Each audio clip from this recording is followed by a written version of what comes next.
And for today's video is update ho tayo dito sa Davao City, or what Davao City update today, February 23. Yes, no, so February 23, 2026. So meron tayo ditong makitang mga Japanese warships, and at the same time meron siyang flag na nakalagay Philippines, meron din siyang flag na nakalagay na Japan and Australia, no?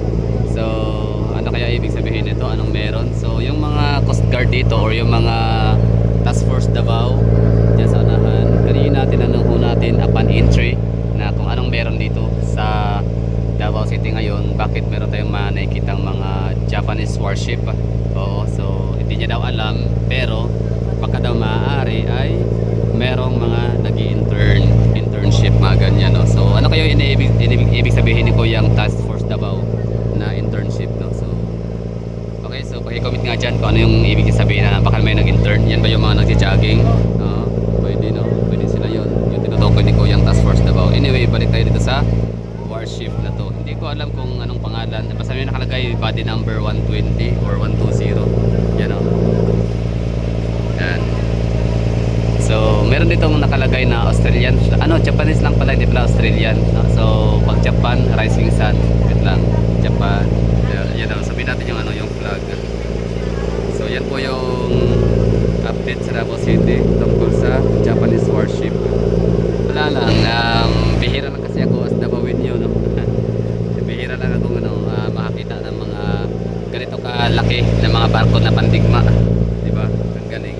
Hindi ako masyadong, fan ako ng mga barko, pero wala ako masyadong idea, no? So unlike sa eroplano, alam ko yung mga Boeing, yung mga aircraft, no? Yung mga Airbus, pero sa mga barko di ko alam kung anong tawag sa mga iba't ibang klase na mga sasakyang pandagat. So yan lang, bali andyan, yung flag Rising Sun.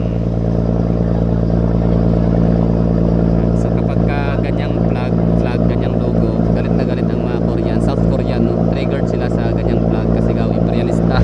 Pero dito sa Davao City, sa hindi nakakaalam, parang siya, parang ang dami kong nakikitang mga sasakyan, mga private cars, private vehicles, mga public jeepneys or mga vans, no, na meron silang mga logo or flag na nakalagay ang kanyang logo, ganyan na logo, Rising Sun.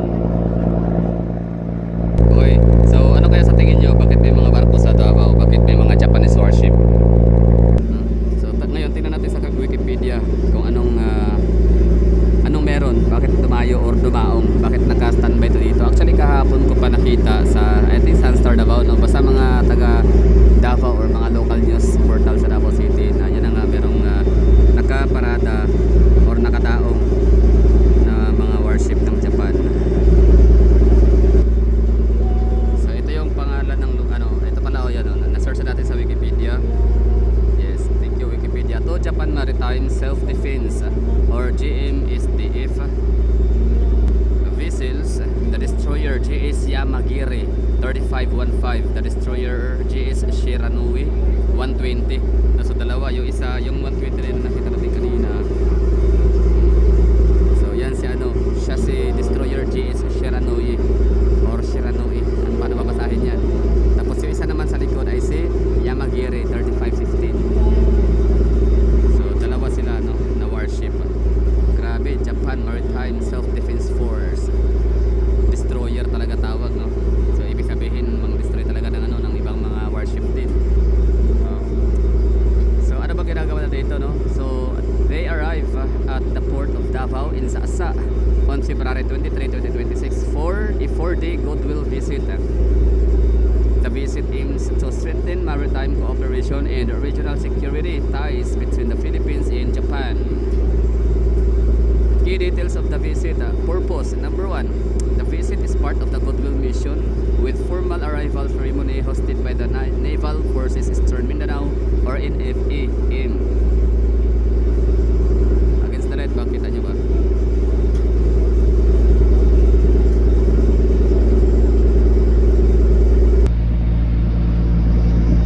Commercial muna tayo. Cebu Pacific, Fly High, Butterfly.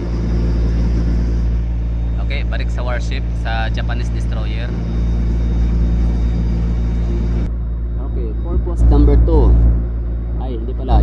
purpose, no? Yung ang visit daw is part of a goodwill mission with the formal arrival of ayan. With the formal arrival of or a formal arrival ceremony hosted by the naval. Okay, number 2, location. The vessel is docked at Saksa Port. Wala. Sorry sa interruption. The vessel docked at Saksa Port, Davao City, and were spotted at Davao Gulf on February 2022. I mean February 22, so that's last day, no? 2026. Significance: the engagement underscores ongoing defense and diplomatic ties between Japan and Philippines. This visit follows similar diplomatic, friendly, and training visits by GMSDF. Okay, commercial ulit. Yan, mga rich kid. Ano pa ba? Oh, yan na yung ano ha, yung bisita nila sa region. Oh, the visit similar diplomatic follows similar diplomatic, friendly, and training visits GMSDF vessels to the region, promoting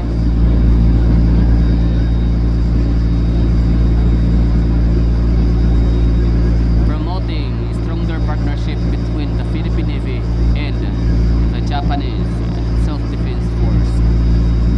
Okay, so yun lang yung ano, no, abot ng ating ano, kuha ng ating pagmamartis ngayon. So at least kahit paano ay nakita ko personally, no? Kasi nga nakita ko siya sa ano, kahapon sa Sunstar Davao, if I'm not mistaken nga, na yun na nga ang ganda tignan ng mga barkong patigma nila. So Japanese destroyer talaga siya. Grabe, no? Ganda, oh. So pag yan, mga dapat meron tayong mga 1,000 ganyan, no? Or at least 100,000 visits. Afford kayo natin ganyan.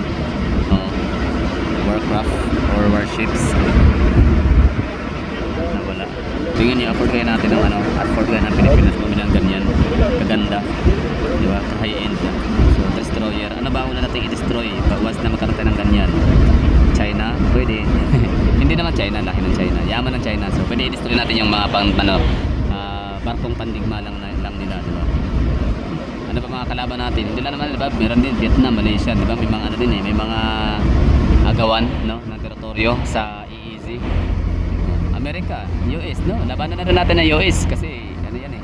Iba ko na sa inyo. Pero wala lang, no? Kumbaga ano tayo, bari tayo sa barko. Nakakatuwa lang, ang ganda. So, hindi ako ganun ka-enthusiast sa mga barko, pero ako ay natutuwa, na-appreciate ko yung ganyang itsura ng mga barkong pandigma. Kasi sa ano lang, sa mga palabas, sa movie lang natin yung napapanood at nakikita sa mga TV, ano, tsaka sa mga dyaryo, ganyan, libro. Ngayon, nandiyan ako. So, first time ko makita ha, ng ano, ng barkong pandigma, na Japanese vessel. So kayo, first time nyo ba? So ano masasabi nyo dito? Tama ba yung nabasa natin na article, no? Sa Star Davao yata yun, I don't know, or Duterte supporter, mga Facebook pages ganyan, na magkakaroon na sila ng ano, mayroong kinalaman sa ties, security ties ng Philippines and Japanese. So wala palang Australian, hindi siya Australia. Yung napanood kong video naman kasi Amerikano yun, sabi niya meron daw flag ng Australia, and meron daw flag ng Japan, tsaka Philippines. So yung Australia na sinasabi niya, hindi yun Australia kundi ano yun, Rising Sun. Okay, that would be all. Thank you for watching. Bye bye. So na-feed ko yung sarili ko sa aking curiosity, tapos ayun, pinakita ko na rin sa inyo, sinama ko na kayo. That would be all. Ingat. Bye bye. Have a good day.